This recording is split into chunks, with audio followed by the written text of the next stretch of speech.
ಸಿದ್ಧಾಂತವನ್ನು ನೋಡ್ಬೇಕಾಗುತ್ತೆ ಅಂತ ಆಯ್ತು. ಅದಕ್ಕೆ ನಿನ್ನೂ ಸೇರಿಸ್ಕೊಳ್ಬೇಕಾದ್ರೆ ನಾವು ಅದನ್ನ ನೋಡ್ತೇವೆ. ತತ್ವ ಸಿದ್ಧಾಂತ ನೋಡ್ಬೇಕು. ಯಾಕಂದ್ರೆ ಇವತ್ತು ಬಂದ ನಾಳೆ ಹೋದ ಆಗಬಾರ್ದು.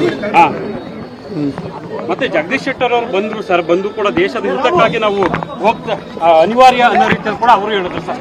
ಹಾಗೆ ಬಂದು ಆಗೋದ್ರಲ್ಲ ಕಾಂಗ್ರೆಸ್ಗೆ ಅಂತ ನೋಡಿ. ಅದ್ರ ಬಗ್ಗೆ ಹೆಚ್ಚಾಗಿ ಡೀಟೇಲ್ ನಮ್ಮ ಶಿವಕುಮಾರ್ ಹೇಳ್ತಾರೆ. ಬಿಕಾಸ್ ಇದು ಲೋಕಲ್ ಇಶ್ಯೂ. ಸಿದ್ಧಾಂತವನ್ನು ನೋಡ್ಬೇಕಾಗುತ್ತೆ ಅಂತ ಆಯ್ತು. ಅದಕ್ಕೆ ನಿನ್ನೂ ಸೇರಿಸ್ಕೊಳ್ಬೇಕಾದ್ರೆ ನಾವು ಅದನ್ನ ನೋಡ್ತೇವೆ. ತತ್ವ ಸಿದ್ಧಾಂತ ನೋಡ್ಬೇಕು. ಯಾಕಂದ್ರೆ ಇವತ್ತು ಬಂದ ನಾಳೆ ಹೋದ ಆಗಬಾರ್ದು.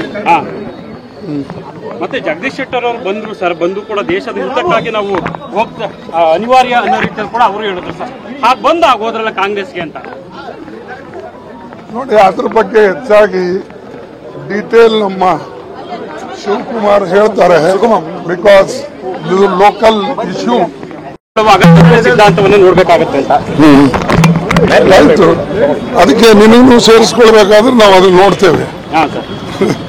ತತ್ವ ಸಿದ್ಧಾಂತ ನೋಡ್ಬೇಕು. ಯಾಕಂದ್ರೆ ಇವತ್ತು ಬಂದ ನಾಳೆ ಹೋದ ಆಗಬಾರ್ದು. ಮತ್ತೆ ಜಗದೀಶ್ ಶೆಟ್ಟರ್ ಅವರು ಬಂದ್ರು ಸರ್, ಬಂದು ಕೂಡ ದೇಶದ ಹಿತಕ್ಕಾಗಿ ನಾವು ಹೋಗ್ತಾ ಅನಿವಾರ್ಯ ಅನ್ನೋ ರೀತಿಯಲ್ಲಿ ಕೂಡ ಅವರು ಹೇಳಿದ್ರು ಸರ್. ಹಾಗೆ ಬಂದು ಆಗೋದ್ರಲ್ಲ ಕಾಂಗ್ರೆಸ್ಗೆ ಅಂತ ನೋಡಿ. ಅದ್ರ ಬಗ್ಗೆ ಹೆಚ್ಚಾಗಿ ಡೀಟೇಲ್ ನಮ್ಮ ಶಿವಕುಮಾರ್ ಹೇಳ್ತಾರೆ. ಬಿಕಾಸ್ ಇದು ಲೋಕಲ್ ಇಶ್ಯೂ.